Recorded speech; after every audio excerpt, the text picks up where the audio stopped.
Assalamualaikum warahmatullahi wabarakatuh. Waalaikumsalam warahmatullahi wabarakatuh. Selamat siang teman-teman, bagaimana kabar kalian hari ini? Alhamdulillah baik.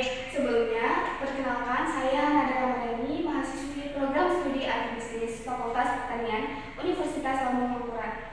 Pada kesempatan kali ini saya akan menyampaikan penyuluhan tentang pengendalian hama dan penyakit pada tanaman. Nah, teman-teman di sini apakah sudah ada yang tahu apa itu hama dan penyakit pada tanaman? Belum tahu. Baik, dalam dunia pertanian, istilah hama sering dikonotasikan sebagai organisme pengganggu tanaman yang kasat mata, yaitu hewan. Contohnya belalang, tungau, lereng, tikus, tupai, dan sebagainya. Sementara penyakit sering diartikan sebagai bentuk kerusakan fisik tanaman yang disebabkan oleh organisme tak kasat mata, yaitu bakteri dan jamur. Nah, hama dan penyakit tanaman dalam dunia pertanian merupakan cacaman biotik yang menyebabkan kesenjangan hasil antara potensi hasil dengan hasil aktual dan menyebabkan produksi tidak stabil. Di Asia Tenggara, senjang hasil tersebut disebabkan oleh penyakit sebesar 12,6% dan hama sebesar 15,2%. Perkembangan hama dan penyakit sangat dipengaruhi oleh dinamika faktor iklim. Pada musim kemarau, hama dan penyakit pada tanaman padi yang umumnya timbul berdasarkan tingkat keparahannya adalah tikus, lalu diikuti oleh belalang sangit.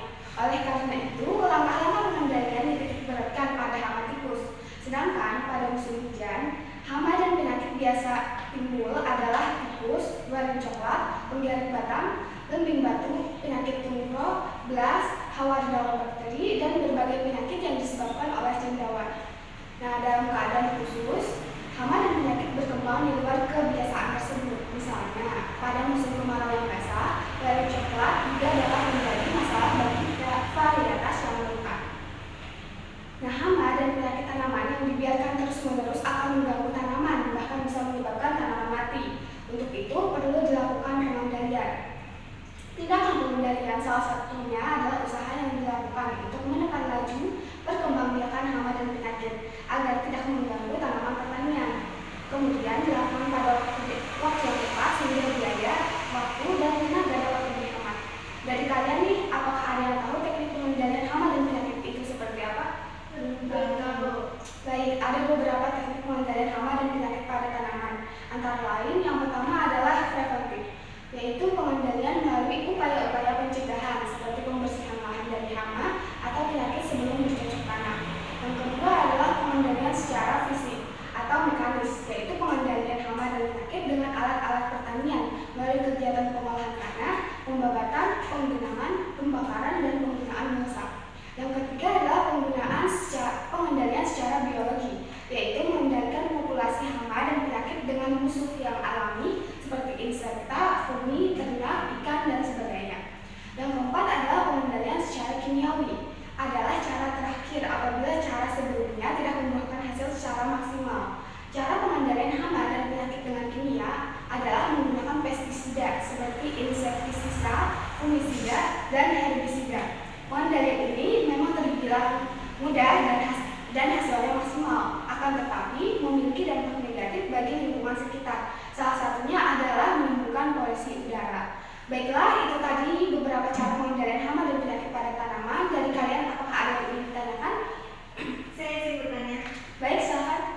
apa yang membuat tanaman terserang hama dan penyakit? Baik, terima kasih atas pertanyaannya dan saya izin jawab. Pertama, soal hama. Hama biasanya lebih banyak menyerang pada saat kondisi lingkungan bersuhu tinggi dan biasanya lebih banyak terjadi pada musim panas. Nah, pada saat panas terik, hama akan melindungi dirinya dengan cara mencari tempat untuk berteduh, sehingga biasanya mereka akan berteduh di bagian bawah dari daun tanaman. Berbeda halnya dengan penyakit yang penyebabnya itu macam-macam, tapi yang paling sering adalah faktor perubahan cuaca. Misalnya, kita pada saat hari panas dan tiba-tiba hujan, kemudian kita terguyur air hujan. Apa yang akan terjadi? Nah, kemungkinan kita akan sakit kan? Nah, kenapa? Karena terjadi penurunan daya tahan tubuh yang membuat penyakit mudah untuk berkembang dalam tubuh kita. Seperti itu juga tanaman terhadap perubahan suhu. Selain itu, pemupukan nitrogen yang berlebihan juga menjadi salah satu penyebab tanaman kita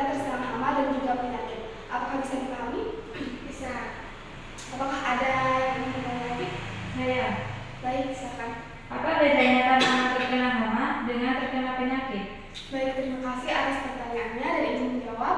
Perbedaannya ada pada jenis kerusakan yang ditimbulkan dari masing-masing serangan. Nah, kerusakan yang ditimbulkan oleh hama pasti bisa kita amati menggunakan mata kita secara langsung. Misalnya, daun tanaman berlubang sampai rusak atau batang tanaman patah sampai putus. Contohnya pada tanaman padi, areal penanaman bisa mengalami rusak yang luar biasa dan biasanya disebabkan oleh hama jenis tikus. Nah, sedangkan kerusakan yang ditimbulkan oleh mikroorganisme penyebab penyakit cuma bisa dilihat dengan menggunakan mikroskop. Tentu gejalanya itu berbeda dengan yang disebabkan oleh hama. Nah, misalnya ada mengalami bercak-bercak, batang tanaman membusuk, akar membusuk, daun buah membusuk, sampai tanaman mengalami kelayuan secara mendadak. Jadi itulah perbedaan tanaman yang terkena hama dan terkena penyakit. Apakah bisa dipahami? Bisa. Apakah ada yang ingin bertanya lagi? Tidak. Baiklah, kalau tidak ada, mungkin cukup sekian dari saya. Mohon maaf apabila terjadi kesalahan dari penjelasan saya. Terima kasih. Wassalamualaikum warahmatullahi wabarakatuh. Waalaikumsalam.